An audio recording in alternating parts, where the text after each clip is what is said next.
जय भगवान। पिछले शनिवार कथा चल रही है इसलिए आपको नहीं दिखा पाए। अपना हर शनिवार का जो नियम है उसे पूर्ण कर रहे हैं। जीवन के अंदर धैर्य की बहुत आवश्यकता होती है। जीवन में अगर धैर्य नहीं है तो जीव बड़ी जल्दी उच्छृंखल हो जाता है, मन दुखी होने लगता है, बुद्धि कुंद हो जाती है, भावनाएं शून्य हो जाती हैं, चिंतन समाप्त हो जाता है, चिंता प्रारंभ हो जाती है, कर्म छूटने लगता है, धर्म दूर होने लगता है। धीरज बहुत बड़ी चीज है। अच्छे समय में तो पराये भी अपने हो जाते हैं। अच्छा समय है तो जो नहीं जानता है वो भी हमारा बन जाता है। लेकिन जब समय विपरीत होता है, जब कष्ट का समय आता है, विपरीतता अनुभव करते हैं, उस समय में जो साथ दे उसे कहते हैं धीरज। जीवन में धीरज की बड़ी आवश्यकता है। तुलसीदास जी महाराज ने रामचरितमानस में कहा कि धीरज धर्म मित्र अरु नारी, आफत काल परखिए उच्चारी। धैर्य को हम कितना धारण कर सकते हैं। छोटी छोटी बात में हम बात तो ऐसी कहते हैं कि हमने बहुत दुख देखा, हमारी जगह कोई और होता तो मर जाता।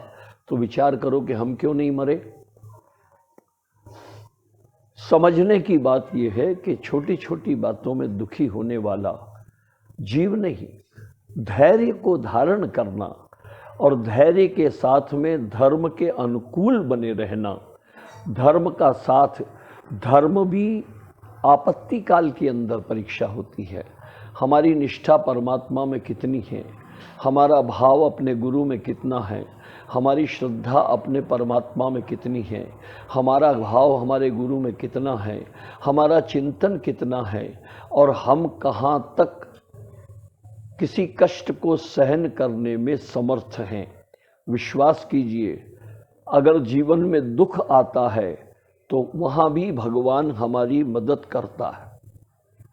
भगवान हमारे अनुकूल होता है और कोई अनुकूल नहीं होता।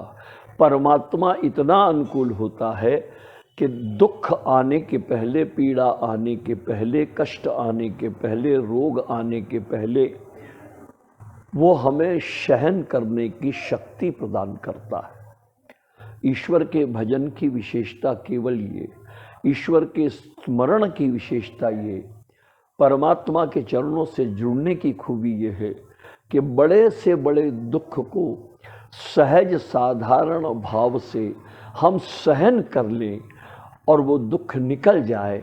ये प्रभु की कृपा है।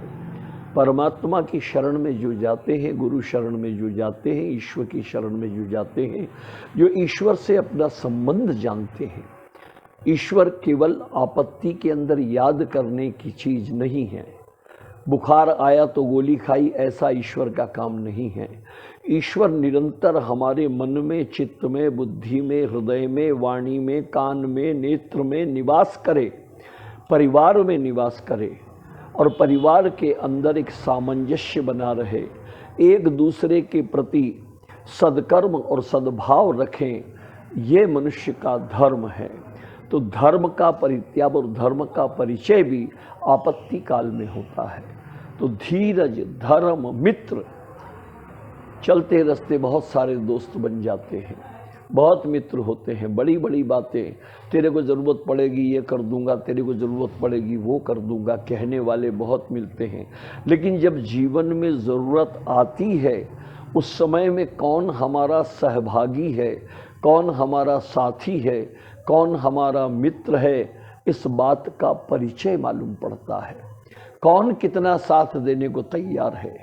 बेटा बाप का साथ नहीं देता, बाप बेटे का साथ नहीं देता, पति पत्नी का साथ नहीं देता, पत्नी पति का साथ नहीं देती, बहन भाई का साथ नहीं देती, भाई बहन का साथ नहीं देता।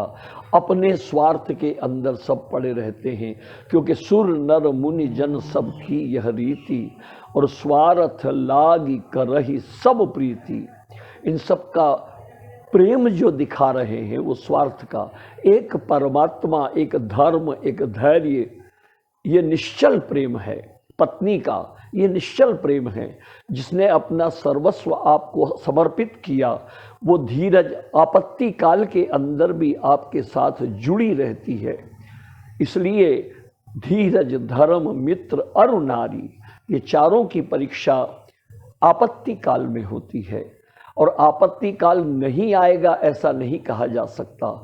जीवन है तो आपत्ति और विपत्ति भी आती है, और जीवन है तो सुख और आनंद भी आता है। इसी तरह से जीवन जीने का एक स्वाद है, लेकिन इस स्वाद के साथ में कौन मेरा है, कौन पराया है, कौन मेरा साथ देगा, कौन मेरा साथ नहीं देगा, कौन मेरे अनुकूल होगा, कौन मेरे प्रतिकूल होगा, कौन सहभागी होगा और कौन दूर हो जाएगा, ये परीक्षा करनी है। तो आपत्ति काल के अंदर पहले, सबसे पहले अपने धैर्य की परीक्षा करो कि मेरे में सहन करने की शक्ति कितनी है। इतना सब होने के बाद भी क्या मैं ईश्वर से जुड़ा हुआ हूँ? इतना सब होने के बाद में छोटी छोटी बात, थोड़ी तकलीफ आए तो भगवान कुछ नहीं, भगवान को छोड़ दिया, भगवान से लेना देना नहीं, भगवान दुख के सिवा कुछ नहीं देता, भगवान आपत्ति के सिवा कुछ नहीं देता, भगवान कष्ट के सिवा कुछ नहीं देता, भगवान केवल दुखी देता है। अरे भगवान ही है जो दुख में तुझे जीवित रख रहा है, भगवान ही है जो दुख में तुझे साथ दे रहा है, तेरा हिम्मत बन रहा है और तुझे हिम्मत दे रहा है। इसलिए जीवन के अंदर हमारे सनातन धर्म में ईश्वर का स्मरण जो है वो सर्वोपरि है, और इसलिए जो जीव ईश्वर की शरणागत रहता है उसे सहन करने का सामर्थ्य, असीम सामर्थ्य परमात्मा प्रदान करते हैं। और उस सामर्थ्य को प्राप्त करके जो धन्यवाद परमात्मा का नहीं करता वो नमक हराम है। ईश्वर की कृपा, ईश्वर का आनंद, ईश्वर की दूरदर्शिता को पहचानना चाहिए। भगवान हमें वो नहीं देता जो हमें अच्छा लगता है। सुनो, भगवान हमें वो नहीं देता जो हमें अच्छा लगता है, भगवान हमें वो देता है जिसमें हमारा अच्छा होता है। अच्छा लगना और अच्छा होना दोनों में बहुत अंतर है। कोई पिता अपने पुत्र को वो नहीं देता जो उसके लिए थोड़े समय के लिए अच्छा हो, लेकिन उसके जीवन में अच्छा बात हो, पर पिता वो देता है, माँ वो देती है ताकि बालक का जीवन अच्छा हो। इसी तरह से परमात्मा की हम संतान हैं, हमारे मन में तो न जाने क्या क्या पाने की इच्छा है। सभी कुछ अगर दे दिया जाए तो औलाद बिगड़ जाती है, इसलिए वो देना चाहिए जिसमें औलाद का हित हो। तो हमारे परमात्मा, हमारी माँ भगवती, नवरात्रि के पावन दिन चल रहे हैं, और इसके अंदर माँ की चरणों से जुड़े रहना, माँ से प्रार्थना करना, माँ से विनय करना, माँ से निवेदन करना कि हे माँ, बड़े से बड़े दुख को सहन कर भी तेरे से जुड़ता रहूं, बड़े से बड़ी पीड़ा को सहन कर भी तेरे चरणों से जुड़ा रहूं, बड़े से बड़े अवसाद को धारण करने के बाद भी तेरे चरणों से लगा रहूं। ऐसी कृपा अगर तेरी हो जाए तो मेरा जीवन धन्य हो जाए।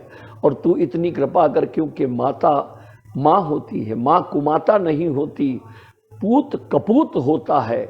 मैं कपूत बेटा हूँ तेरा, शायद तेरा स्मरण नहीं करता, शायद तेरा ध्यान नहीं करता, शायद तुझे याद नहीं करता, शायद तुझे भूल गया हूँ, लेकिन तू मुझे मत भूलना। इन भावों को हृदय में धारण करके धैर्य की परीक्षा करो। अपने पेशेंस को देखो कि मैं कितना धैर्य रख सकता हूँ। जितना धैर्य बढ़ेगा उतनी भक्ति बढ़ेगी, उतने तुम परमात्मा के निकट होते चले जाओगे। और जितने भगवान के माँ के निकट जितने चले गए तो माँ की गोद में बैठने का सौभाग्य मिलेगा, माँ के वरद हस्त से आशीर्वाद प्राप्त करने का सौभाग्य मिलेगा, और माँ की असीम कृपा हमारे पर होगी। और उस कृपा को समझ करके अपने जीवन को धन्य करें। इन्हीं शब्दों के साथ में जय